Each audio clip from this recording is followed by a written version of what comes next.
ಎಲ್ಲರಿಗೂ ನಮಸ್ಕಾರ. ಇದು ಮಾವಿನ ಹಣ್ಣು ಸೀಸನ್ ಆಗಿರೋದ್ರಿಂದ ನಾನು ಒಂದು ಮ್ಯಾಂಗೋ ಪಡ್ಡಿಂಗ್ ಯಾವ ರೀತಿ ಮಾಡೋದು ಅಂತ ತೋರಿಸ್ಕೊಡ್ತೀನಿ. ತುಂಬ ಚೆನ್ನಾಗಿರುತ್ತೆ, ಒಂದು ಸಲ ಟ್ರೈ ಮಾಡಿ. ಹಾಗೆ ಹೊಸದಾಗಿ ನೋಡ್ತಿರೋರು ನನ್ನ ಚಾನಲ್ ಸಬ್ಸ್ಕ್ರೈಬ್ ಮಾಡ್ಕೊಳ್ಳಿ. ನೋಡಿ ಅದಕ್ಕೆ ಏನೇನು ಐಟಮ್ ಬೇಕು ಅಂತ ಒಂದು ಸಲ ನೋಟ್ ಮಾಡ್ಕೊಳ್ಳಿ. ಈಗ ಒಂದು ಮಾವಿನ ಹಣ್ಣು ತಗೊಳ್ಳಿ ಫಸ್ಟು. ಈಗ ಇದನ್ನು ಸಿಪ್ಪೆ ಎಲ್ಲ ತೆಕ್ಕೋಬೇಕು ನಾವು. ನೋಡಿ ಈ ಥರ ಅರ್ಧ ಕಟ್ ಮಾಡಿ, ಬರೀ ಹಣ್ಣು ಮಾತ್ರ ಬೇಕು. ಇದಕ್ಕೆ ಸಿಪ್ಪೆ ಯೂಸ್ ಆಗೋದಿಲ್ಲ, ಬರೀ ಹಣ್ಣನ್ನು ಮಾತ್ರ ಯೂಸ್ ಮಾಡಬೇಕು.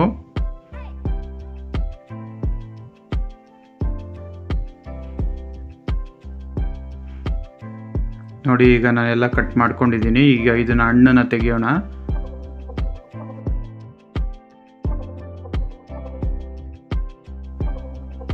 ಹಣ್ಣಿಂದ ಮಾತ್ರ ಮಾಡೋದು, ಇದು ಸಿಪ್ಪೆ ಎಲ್ಲ ಯೂಸ್ ಆಗೋದಿಲ್ಲ.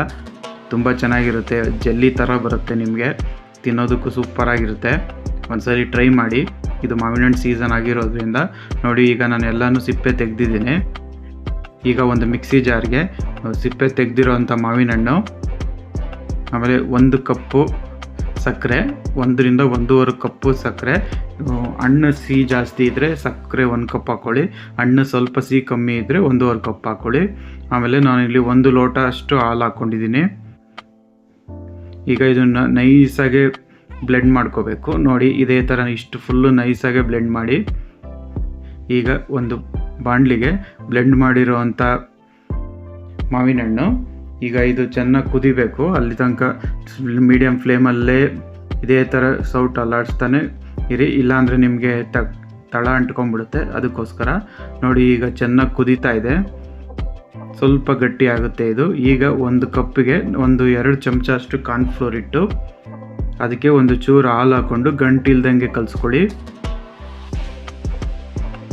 ಒಂದು ಚೂರು ಗಂಟಿರಬಾರ್ದು, ಆ ಥರ ಕಲಿಸ್ಕೋಬೇಕು. ನೋಡಿ ಈಗ ನಾನು ಗಂಟಿಲ್ದಂಗೆ ಕಲಿಸ್ಕೊಂಡಿದ್ದೀನಿ. ಈಗ ಅದನ್ನು ಕುದೀತಾ ಇರೋವಂಥ ಮಾವಿನ ಹಣ್ಣಿಗೆ ಹಾಕ್ಕೊಳ್ಳಿ. ಈಗ ಮೀಡಿಯಮ್ ಫ್ಲೇಮಲ್ಲಿ ನೋಡಿ ಇದೇ ಥರ ಚೆನ್ನಾಗಿ ಗೊಟಾಯಿಸ್ಬೇಕು. ಆವಾಗ ನಿಮಗೆ ಉಂಡೆ ಬರಲ್ಲ, ಇಲ್ಲಾಂದರೆ ಉಂಡೆ ಥರ ಆಗುತ್ತೆ, ತಿನ್ನೋಕ್ಕೆ ಚೆನ್ನಾಗಿರೋದಿಲ್ಲ. ಇದು ಈಗ ಚೆನ್ನಾಗಿ ಗಟ್ಟಿ ಆಗಬೇಕು.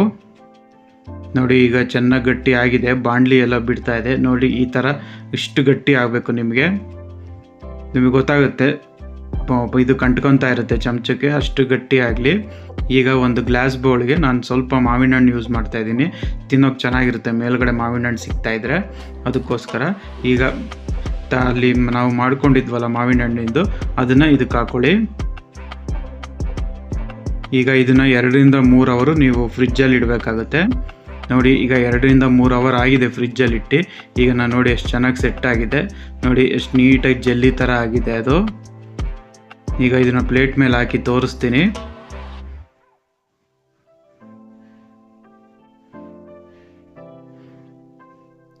ನೋಡಿ ಎಷ್ಟು ಚೆನ್ನಾಗಿ ಬಂದಿದೆ, ತುಂಬ ಚೆನ್ನಾಗಿರುತ್ತೆ. ಒಂದ್ಸಲಿ ಟ್ರೈ ಮಾಡಿ, ಹೇಗಿದೆ ಅಂತ ಕಮೆಂಟ್ ಬಾಕ್ಸಲ್ಲಿ ತಿಳಿಸಿ. Thank you.